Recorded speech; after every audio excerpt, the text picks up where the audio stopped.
Iran और Israel के बीच जारी जंग अब ऐसे खतरनाक मोड़ पर पहुंच चुकी है जहां से पीछे हटना दोनों देशों के लिए मुमकिन नजर नहीं आ रहा है। इजराइल की तरफ से लेबनान में हिजबुल्लाह के ठिकाने पर जमकर हमले किए जा रहे हैं। इन्हीं हमलों में हिजबुल्लाह के चीफ नसरल्लाह की मौत हो गई।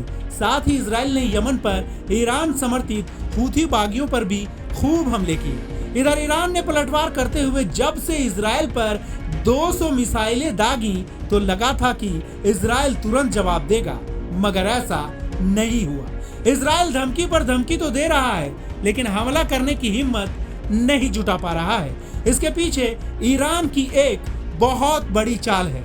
दरअसल वो इजराइल को ऑक्टोपस वॉर में फंसा रहा है। ईरान के अलावा इराक, यमन, लेबनान और गाजा से लगातार इजराइल पर हमले करवा रहा है। इजराइल ऐसे फंसा है कि अपनी जमीन पर हमले रोके या फिर ईरान पर अटैक करे, ये उसे समझ में नहीं आ रहा है। ऑक्टोपस वॉर से बदला जंग का रुख। यरूशलेम पोस्ट की रिपोर्ट के मुताबिक इस हफ्ते ईरान ने जंग का पूरा रुख ही बदल कर रख दिया है। इजरायली सेना हिजबुल्लाह पर अटैक करती है तो उस पर सीरिया से रॉकेट बरसने लगते हैं। वहां मिसाइलें मारती है तो इराक से बमों की बारिश होती है। इधर बीच बीच में गाजा से हमास के लड़ाकों का अटैक लगातार हो ही रहा है। यहाँ तक कि हमास के लड़ाके इजराइल के अंदर घुस आए और भीड़ पर गोलीबारी भी कर दी।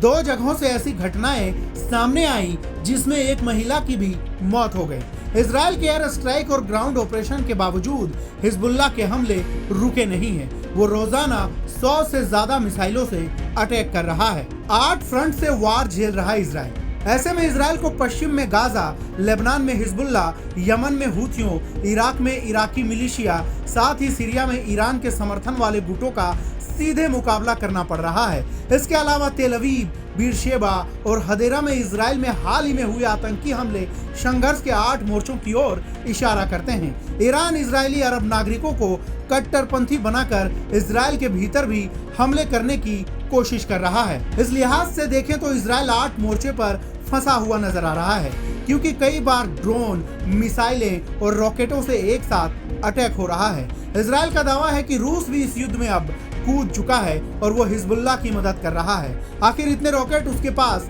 कहां से आ रहे हैं? उन्होंने दावा किया कि रूस हिजबुल्लाह को ड्रोन और यूएवी भेज रहा है और इसके लिए ईरान ने उसे मनाया है, क्योंकि कुछ वक्त पहले ईरान ने यूक्रेन से जंग में रूस को मिसाइलें भेजी थी। इस तरह से ईरान ने इजराइल को अक्टूबर वॉर में फंसा लिया।